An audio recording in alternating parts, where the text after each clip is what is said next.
Hi, James Stalker, The Beauty of the Bible again, this time talking about music. At the end of his appreciation of biblical poetry, Stalker can't help but write an appreciation of the place of music in both Testaments.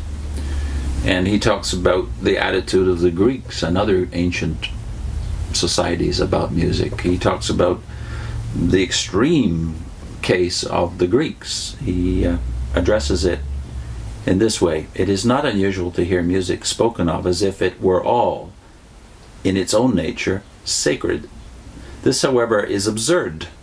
There is a music which can minister to the worst which is in man and help to let loose the wildest elements of human nature, just as there is a music which can still the tempest of contending passions and give to the best feelings the opportunity of asserting themselves. But it is true that music, at its best, has a sacred character, and that its highest effects can only be evoked in the service of goodness. This was a sentiment which ruled the whole of antiquity. Plutarch, the Roman author, by the way, for example, the Greek historian and moralist, Plutarch was not Roman. He was exalted by the Romans, but he was actually Greek. Greek historian moralist says that music was held so sacred by the fathers of the Greek race that its use was permitted only for two purposes: the worship of God and the education of the young. Only two uses of music that were not frowned upon, therefore, in the highest Greek culture: the worship of God and the education of the young. Now, what's the place of music in the moral and religious life? And I suppose this is an extreme case of where the power of music was thought to be so dangerous to society that it must be limited to certain contexts. Later in the book, Stalker talks about the Hebrew view of music, and that before the exile, that is around 600 BC, the use of music in the Bible seems to be consigned to choirs. And if you read the books of Chronicles, for instance, or read the Psalms, it seems that music was consigned to sacred use, most of the time anyway. Then he takes up the difference the exile made to this situation. He says, down to this point, the exile, the sacred music appears to have been performed only by choirs set apart and trained for the purpose. It was, it would appear, in the synagogues, which arose everywhere after the return from the exile, that the next great step was taken, that of allowing the whole body of worshippers to take part in the singing. This was an immense advance, because the result was the training of the whole population to bear a part in both the words and the music of sacred song. This practice passed over from the synagogue to the Christian church. And in the New Testament, not only do we find a song in the public worship, but Christ and his disciples sing a hymn together in the upper room before he goes forth to Gethsemane. And in this dungeon of Philippi at midnight, Paul and Silas sing praises to God, and the prisoners listen to them.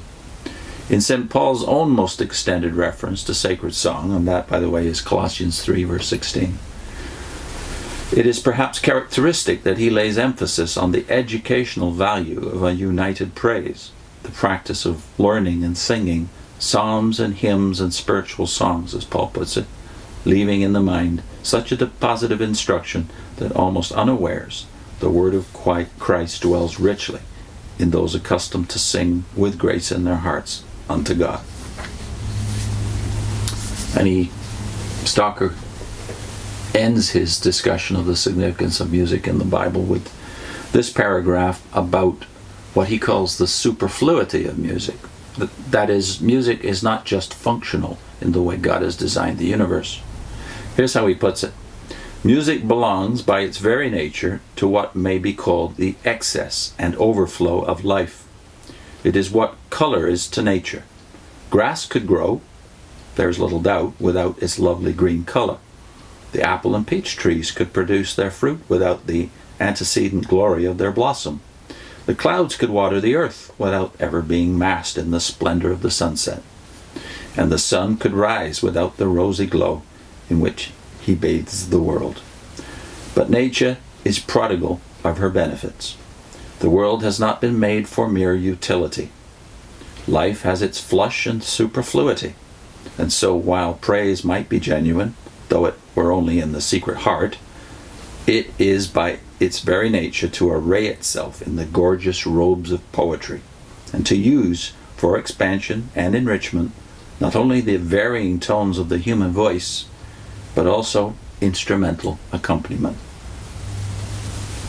So it is,